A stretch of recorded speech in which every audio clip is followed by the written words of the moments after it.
আজ আমরা দশম শ্রেণীর প্রথম পর্যায়ক্রমিক মূল্যায়নের গণিতের একটি নমুনা প্রশ্নপত্র সমাধান করব। তার আগে দেখে নেওয়া যাক কোশ্চেন নাম্বার ডিস্ট্রিবিউশনটা কীভাবে হবে। পাটিগণিত, বীজগণিত এবং জ্যামিতি থেকে বহু পছন্দভিত্তিক প্রশ্ন উত্তর থেকে মোট 6 নম্বর থাকবে, প্রত্যেকটি থেকে 2 করে। সংক্ষিপ্ত উত্তরধর্মী থেকে থাকবে মোট 10 নম্বর এবং দীর্ঘ প্রশ্নভিত্তিক থেকে থাকবে মোট 24 নম্বর। এই নিয়ে মোট 40 নম্বর। তাহলে তোমরা ছবিতে দেখতে পাচ্ছ কীভাবে নাম্বার ডিস্ট্রিবিউশনটা থাকবে। এখন আমরা একটি নমুনা প্রশ্নপত্র সমাধান করব এবং প্রশ্নটি পুরো সমাধান করলে তোমাদের ধারণাটি একদম পরিষ্কার হয়ে যাবে। তাহলে চলো শুরু করা যাক। তাহলে শুরু করছি। তোমরা প্রশ্নপত্র পেলে প্রথমেই দেখবে সবার প্রথমে থাকবে সঠিক উত্তরটি নির্বাচন করো এবং এই অংশে 6টি কোশ্চেন থাকবে, প্রত্যেকটি 1 নম্বর করে। তোমাদের 6টি কোশ্চেনের সমাধান করতে হবে, ঠিক আছে? এক্ষেত্রে তোমাদের রাফটা না দেখালেও চলবে, কিন্তু তোমাদের অঙ্কগুলো করার জন্য অবশ্যই রাফ করতে হবে। তাহলে আমি তোমাদের রাফ করে করে অঙ্কগুলো দেখাচ্ছি। তাহলে শুরু করছি 1 নম্বর অঙ্ক দিয়ে। বার্ষিক x% হারে কোনো মূলধনের x বছরের সুদ x টাকা হলে মূলধনের পরিমাণ কি হবে? এখানে এবিসিডি 4টা অপশন দেওয়া আছে। এক্ষেত্রে আমাদের মূলধনটা বের করতে হবে। আমরা মূলধন বের করার ফর্মুলা জানি, সেই অঙ্কটা আমরা করেছি এখানটা। যে মূলধন বের করার ফর্মুলা কি? Principal is equal two 100i, i মানে ইন্টারেস্ট ডিভাইডেড বাই টিআর, টি মানে সময়, আর মানে রেট অফ ইন্টারেস্ট বা সুদের হার। অঙ্কে বলে দিয়েছে যে আমার সুদ কত? x টাকা। তাহলে 100i, তাহলে সুদের মানটা বসিয়ে দিলাম আমরা x। টাইম কত বলেছে? x বছর, তাহলে টাইমের জায়গায় আমি x বসিয়ে দিলাম। আর সুদের হার বলেছিল x%, তাহলে সেখানেও x বসিয়ে দিলাম, ঠিক আছে? এবারে দেখো এই x কেটে দিলে কি হবে? 100/x। সুতরাং আমরা উত্তরটা পেয়ে গেলাম। তাহলে কোন অপশনটা সঠিক উত্তর? অপশন সি আমাদের সঠিক উত্তর। চলে যাবো আমরা 2 নম্বর সমস্যায়। কি বলেছে? এক ব্যক্তি একটি ব্যাংকে 100 টাকা জমা রেখে 2 বছর পর সমূল চক্রবৃদ্ধি 121 টাকা পেলেন। বার্ষিক চক্রবৃদ্ধি সুদের হার কত হবে? তাহলে দেখো এই অঙ্কটা আমরা কি করি। এখানে দেওয়া আছে অ্যামাউন্টটা দেওয়া আছে, তাই তো, এবং প্রিন্সিপালটাও দেওয়া আছে। তাহলে অ্যামাউন্ট ফর্মুলা কি? আমরা জানি amount is equal to P into 1 plus R by 100 whole to the power n। এখানে কি দেওয়া আছে? অ্যামাউন্ট বলে দিয়েছে এখানে 121 টাকা, আর পি মানে কত? 100 টাকা। 1 প্লাস আরটা বের করতে হবে, আর বাই 100 হোল টু দি পাওয়ার সময় কত? এখানে 2 বলে দিয়েছে। তাহলে এখান থেকে আমরা কি করতে পারি? 121 by 100 is equal to 1 plus R by 100, ঠিক আছে? এখন আমরা 121 এবং 100কে, এই দুটোকে আমরা হোল স্কয়ার আকারে লিখব। তাহলে এটা কিরকম হবে? এটাকে আমরা লিখতে পারি 11/10 তার whole square is equal to 1 plus R by 100, ঠিক আছে? এখানে হোল স্কয়ার, দুদিকে হোল স্কয়ার আছে, হোল স্কয়ারটাকে তুলে দিলাম। তাহলে আমার কত থেকে যাবে?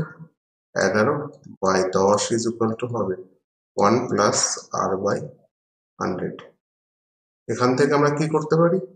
এখান থেকে আমরা শুধু আরটা বের করতে পারি। আর বাই 100 ইকুয়াল টু কত হবে বলো দেখি? 11/10 মাইনাস 1 করলে হবে 1 এর 10।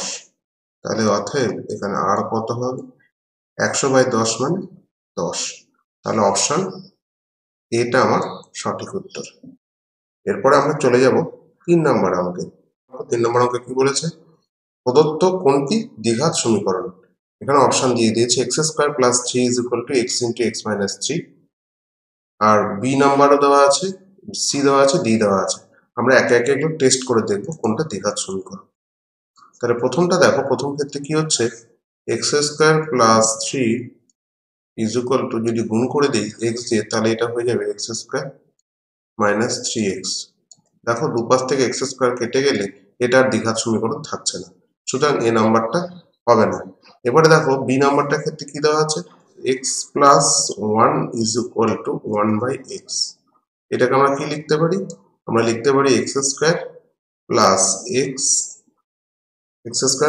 Is equal to 1।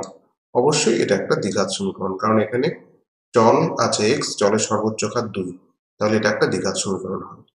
আচ্ছা, দ্বিতীয়টা সি নাম্বারটা কি হতে পারে? দেখো এখানে আছে এক্স স্কোয়ার আর এখানে এক্স দিয়ে গুণ করলে এক্স স্কোয়ার, দুপাশে এক্স স্কোয়ার কেটে গেলে এটাও আর দ্বিঘাত সমীকরণ থাকবে না। আর ডি নাম্বারে কি হবে, এক্স দিয়ে যখন আমি মাল্টিপ্লাই করে দেবো তখন এখানে চলে আসবে এক্স কিউব, সুতরাং এখানে চলের সর্বোচ্চ ঘাত 3 হয়ে যাচ্ছে, সুতরাং এটিও আর দ্বিঘাত সমীকরণ হবে না। তাহলে কোনটি হবে উত্তর? অপশন বি হবে সঠিক উত্তর। ঠিক আছে, আমরা চলে যাব 4 নাম্বার অঙ্কে। 4 নাম্বার অঙ্কে কি বলেছে, এবিসি ক্রমিক সমানুপাতি হলে 1/b-a প্লাস 1/b-c এর মান কত? এবিসি ক্রমিক সমানুপাতি, তাহলে আমরা কি লিখতে পারি, a by B is equal to B by C. এখানে আমরা একটা কে ধরে নেব, তাহলে এখান থেকে আমরা কি লিখতে পারবো, a is equal to b k আর b is equal to c k. মানটা বসিয়ে দিলে b এর জায়গায় যদি সি কে বসিয়ে দিই তাহলে a হয়ে যাবে সি কে স্কোয়ার। এখন আমি ভ্যালুটা বের করব, 1 divided by b minus a plus 1 divided by b minus C. তাহলে এটাকে আমরা কত লিখতে পারবো, 1 ডিভাইডেড বাই b মানে এটা হচ্ছে 1 বাই সি কে মাইনাস এর ভ্যালু কত, C K square plus B মানে সি কে মাইনাস সি। প্রথম অংশ থেকে কমন যাবে আর সি কে কমন যাবে, তাহলে হয়ে যাবে 1 মাইনাস এ, এবং দ্বিতীয় অংশ থেকে দেখো এখানে গেলে কে মাইনাস 1 হবে সি যদি কমন নিই, কিন্তু এখানে যেহেতু 1 মাইনাস কে আছে আমি জোর করে এখানে মাইনাস কমন নেব, তাহলে মাইনাস 1 বাই সি কমন নেব, এটা হয়ে যাবে 1 মাইনাস কে। তাহলে দেখো এখানে এলসিএমটা কত হয়ে যাচ্ছে, সি কে ইন্টু 1 মাইনাস কে। এটা প্রথম অংশে যেহেতু একই আছে ডিনোমিনেটরটা তাহলে এটা একই থাকবে, কোনো চেঞ্জ হবে না, 1 হবে। মাইনাস এক্ষেত্রে কি হবে, সি ইন্টু 1 মাইনাস কে, মানে এখানে একটা কে মাল্টিপ্লাই আছে, তাহলে হয়ে যাবে মাইনাস কে। তাহলে দেখো উপর নিচে 1 মাইনাস কে কমন কেটে গেল, তাহলে হবে 1 বাই সি কে। আচ্ছা, সি কে কার ভ্যালু, সি কে মানে তো বি, তার মানে 1 বাই বি। এটা কোনটি সঠিক উত্তর হবে, অবশ্যই আমার অপশন বিটা হবে সঠিক উত্তর। এরপরে আমরা 5 নম্বর অঙ্ক করব। 5 নম্বর অঙ্ক কি বলছে, একটি বৃত্তের ব্যাসার্ধ 13 সেন্টিমিটার এবং বৃত্তের জ্যায়ের দৈর্ঘ্য 10 সেন্টিমিটার, বৃত্তের কেন্দ্র থেকে জ্যায়ের দূরত্ব কত হবে? তাহলে প্রথমে আমরা একটি বৃত্ত এঁকে নেব,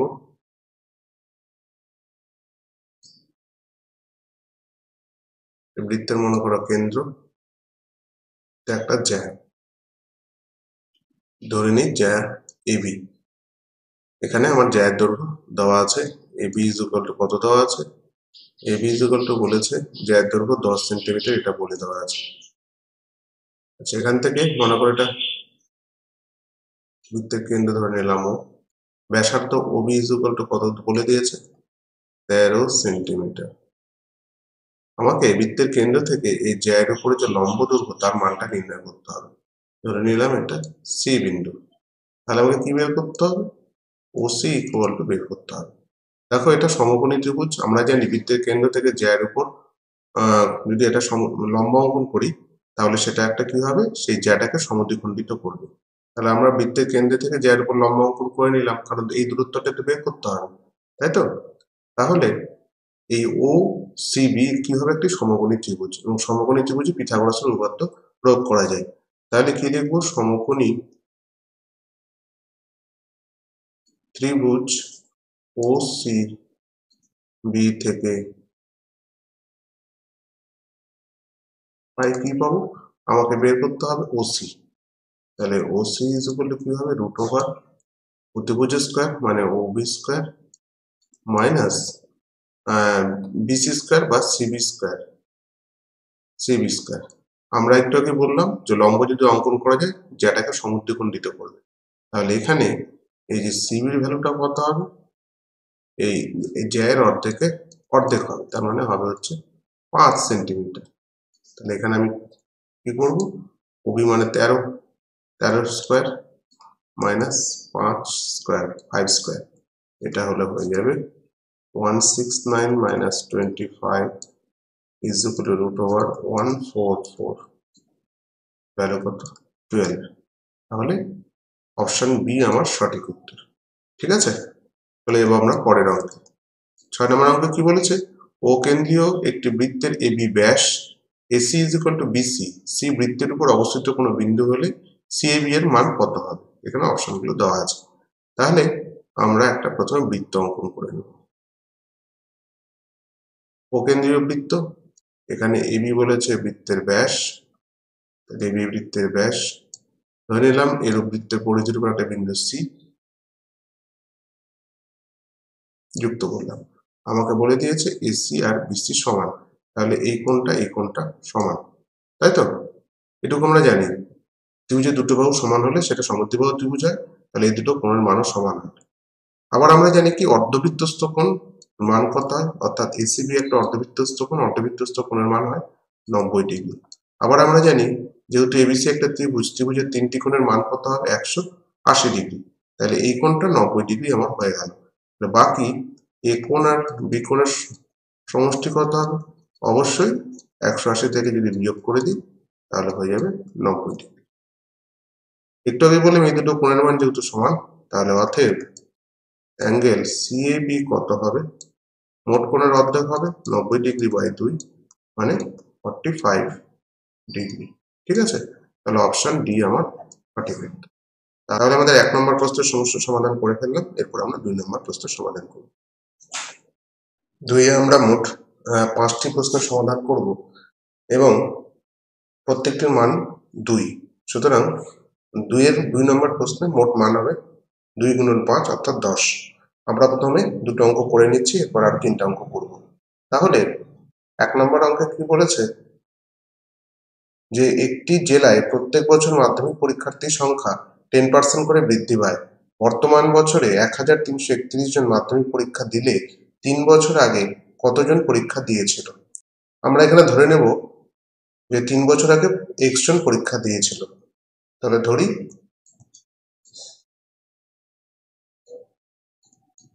3 বছর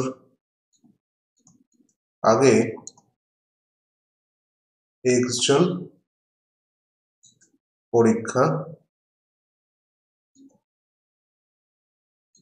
দিয়েছিল। আমরা বেশি কিছু লিখবো না, কিন্তু 2 এর ক্ষেত্রে মনে রাখবে অবশ্যই কিন্তু আমাদের অঙ্কটা করে দেখাতে হবে, নাহলে কিন্তু ফুল মার্কস পাবে না। তাহলে প্রশ্ন অনুসারে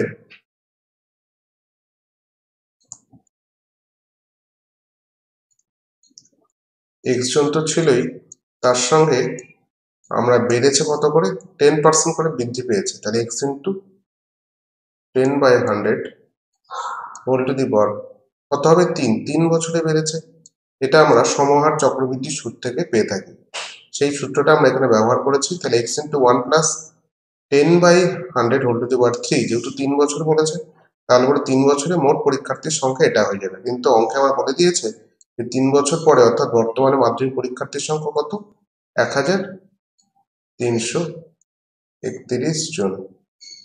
এটাকে আমরা এভাবে লিখতে পারি, x ইন্টু যোগ করলে এখানে 0 0 কেটে গেলে হয়ে যাবে 11/10 হোল কিউব।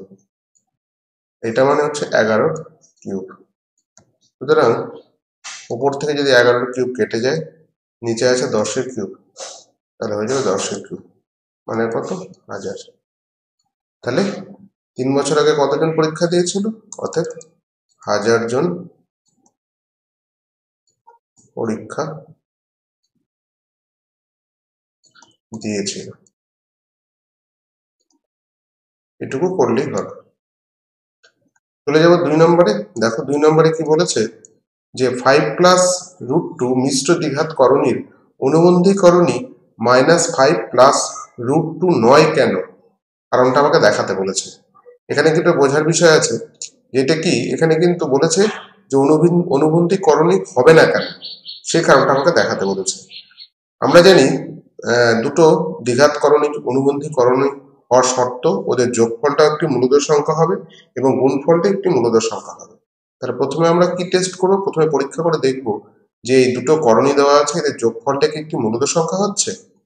তাহলে আমরা করে দেখি, তাহলে 5+√2 প্লাস -5 +√2, তাহলে এখানে যদি যোগ করি তাহলে কি হবে 5 প্লাস √2 মাইনাস 5 প্লাস √2 কত হয়ে গেল 2√2। এখানে √2 থাকার জন্য একটি একটু অম্লদ সংখ্যা, সুতরাং পুরোটা একটু অম্লদ সংখ্যা। তাহলে কি এটাকে আমরা কি বলতে পারবো আমরা এটা অনুবন্ধী করণী? না, কারণ আমার শর্তই যে যে করণী দুটোর যোগফল একটি মূলদ সংখ্যা হবে, সেক্ষেত্রে আমরা সেটা বলতাম অনুবন্ধী করণী। যেহেতু এখানে আমরা একটা অম্লদ সংখ্যা পেলাম, অবশ্যই -5 প্লাস √2 5 প্লাস √2 এর অনুবন্ধী করণী নয়,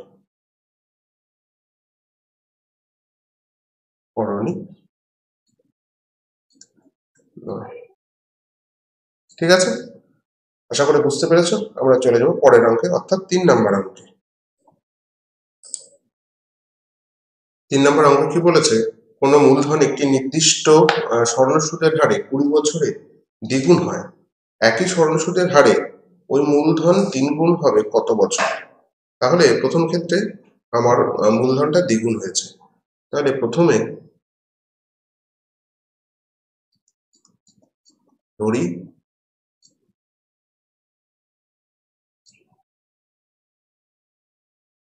আসল ছিল কি টাকা,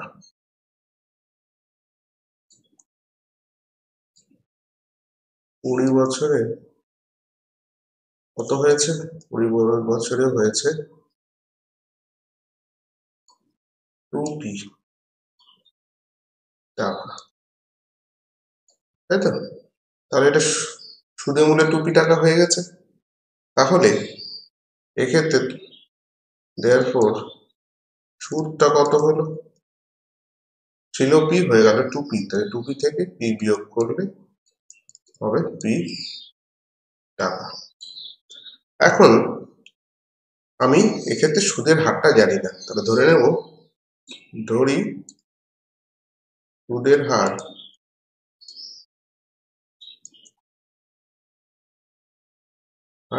r%। আমরা সরল সুদের একটা ফর্মুলা জানি, কি জানি? আমরা জানি I is equal to PT r/100, সুদ ইজ ইকুয়াল টু আসল গুণন সময় গুণন সুদের হার বাই 100। আমরা এখানে বসিয়ে দেবো সমস্ত মানগুলো, যাতে আর এর ভ্যালুটা বের করা যায়। তাহলে I is equal to P, সুদটাও P, আসল তো P ছিল, এখানে সময় 20 বছর, সুদের হারটা জানি না, ডিভাইডেড বাই 100, দুপাশে PP কেটে গেল। তাহলে এখান থেকে আমরা কি লিখতে পারি, R is equal to 100/20 মানে 5। সুদের হার কত? 5%। এখন যখন সমূল বৃদ্ধি 3p টাকা, সেক্ষেত্রে আমার সুদ কত হবে? সেক্ষেত্রে সুদ হবে 3p থেকে আসল টাকাটা বিয়োগ করে দিলে হয়ে যাবে 2p টাকা। আমাকে কি বলেছে, কত বছরে হবে? তাহলে এখানে এখন সময়টা বের করতে হবে, যে কতদিনে আমার সমূলটা 3p হবে। তাহলে একইভাবে আমরা কি জানি, একই সূত্র প্রয়োগ করে দেবো। এক্ষেত্রে আমরা আবার প্রয়োগ করব, সুদ is equal to p into t1, এখানে টাইমটা ধরে নিলাম t1/100, এবং এক্ষেত্রে সুদটাও পরিবর্তিত হয়ে গেছে, এখানে সুদ কত 2p is equal to p into t1 into r কত, এখানে সুদের হার 5% ভাগ 100, pp কেটে গেল। তাহলে এখান থেকে সময় t1 ইজ ইকুয়াল টু কত হচ্ছে, 100 ইন্টু 2/5,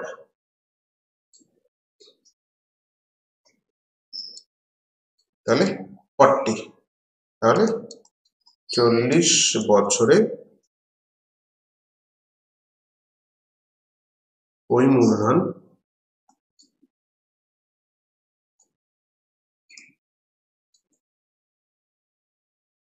তিন গুণ হবে। আশা করি তোমরা বুঝতে পেরেছো। আমরা চলে যাবে পরের অঙ্কে।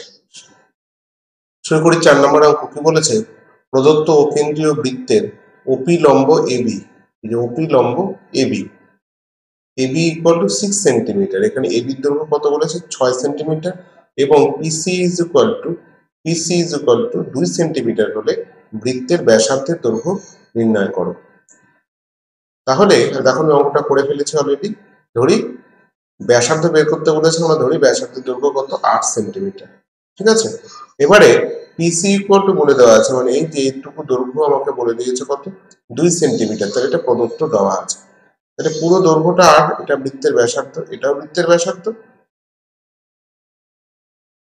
ওবিটাও বৃত্তের ব্যাসার্ধ, ওসি ওবি সবই বৃত্তের ব্যাসার্ধ। তাহলে পুরো ব্যাসার্ধের দৈর্ঘ্য 8, আর এখানে পিসি বলে দিয়েছে 2, তাহলে শুধু এখানে ওপির দৈর্ঘ্যটা কত হবে? r-2 centimetre. ঠিক আছে। এবারে দেখো এটাও বলে দেওয়া আছে এবি ইকুয়াল টু 6 সেন্টিমিটার। আমরা জানি বৃত্তের কেন্দ্র থেকে কোনো জ্যায়ের উপর লম্ব অঙ্কন করা হলে সেটি জ্যাটিকে সমদ্বিখণ্ডিত করে, অর্থাৎ AP is equal to PB হবে। তাহলে পিবির মানটা কত হবে? 6 এর অর্ধেক মানে 3 সেন্টিমিটার। তাহলে এখন এই যে সমকোণী ত্রিভুজটা তৈরি হচ্ছে ওপিবি, এই ত্রিভুজ থেকে আমরা কি পাই? এই ওবি স্কয়ার মানে বৃত্তের ব্যাসার্ধের স্কয়ার ইজ ইকুয়াল টু কত? ওপি স্কয়ার প্লাস পিবি স্কয়ার, সেটাই আমরা লিখেছি। ওবিটাকে আমরা ব্যাসার্ধ ধরে নিয়েছি, সবই বৃত্তের ব্যাসার্ধ, ব্যাসার্ধের দৈর্ঘ্য কত ধরেছি আমরা? 8 সেন্টিমিটার। তাহলে আর এর ভ্যালু তাহলে এটা আর স্কয়ার, ওপি মানে r-2 whole square plus 3 square, PB মানে 3। তাহলে এটা ক্যালকুলেশন করলে আমরা পাচ্ছি 4r is equal to 13, r is equal to 13/4 মানে 3 পূর্ণ 1/4, অর্থাৎ ব্যাসার্ধের দৈর্ঘ্য কত? 3 পূর্ণ 1/4 সেন্টিমিটার। আশা করি তোমরা বুঝতে পেরেছো। এটা হলো 4 নাম্বার অঙ্ক। এবার আমরা করব 5 নাম্বার অঙ্ক।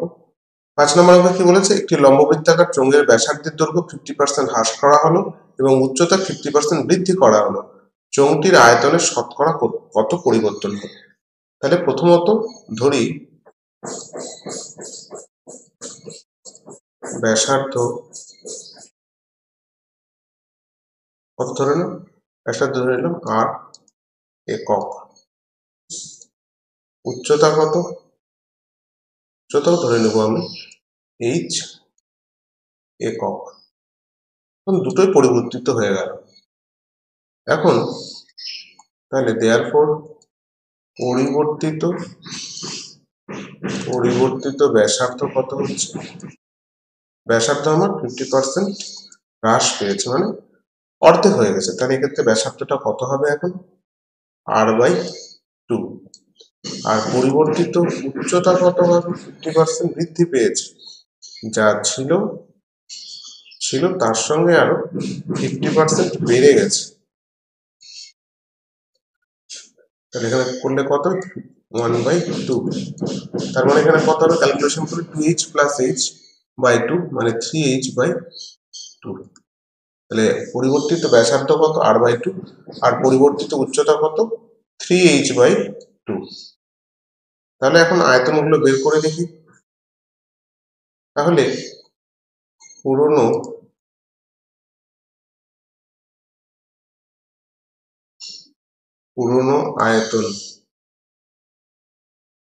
আয়তন কত ছিল? আমরা জানি চোঙের আয়তনের ফর্মুলা কি? পাই r²h ঘন একক। আর পরিবর্তিত আয়তন একই ফর্মুলা পড়বে, পাই r²h। তাহলে এখানে কত হবে?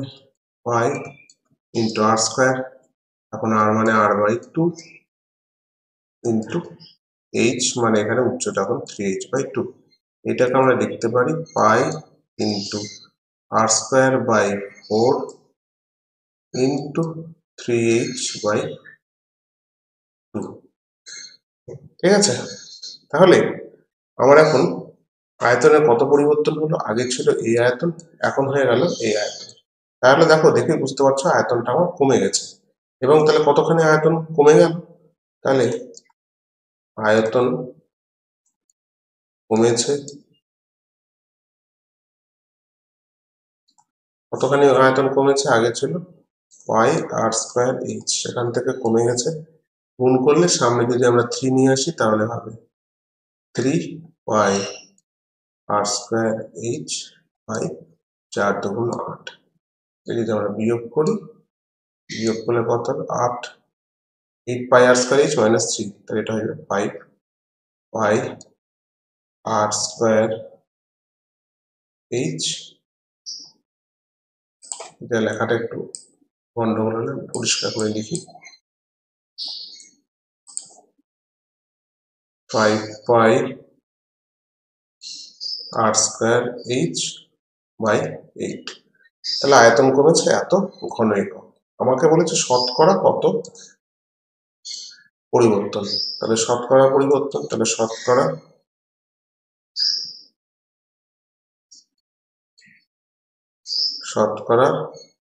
আয়তন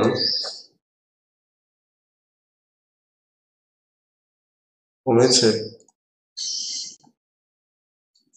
উপরে কত থাকবে? 5 পাই আর স্কোয়ার এইচ বাই 8 বাই কত?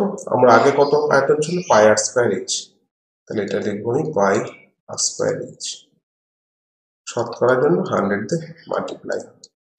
এখন পাই আর স্কোয়ার এইচ, পাই আর স্কোয়ার এইচ পুরোটা কেটে যাবে। এখন আমরা যদি কাটাকাটি করি তাহলে 4 দুগুণ 8, 4 দিয়ে করলে এটা 25। তাহলে উপরে 5 আর 25 গুণ করলে হবে 125 বাই 2%, মানে কত? 62.5%। ঠিক আছে, তাহলে শতকরা আয়তন কত কমেছে? 62.5%। আশা করি তোমরা বুঝতে পেরেছো। বোঝার অসুবিধা থাকলে অবশ্যই কমেন্ট বক্সে জানাবে। আজকে প্রথম ভাগে আমরা এইটুকুই করব।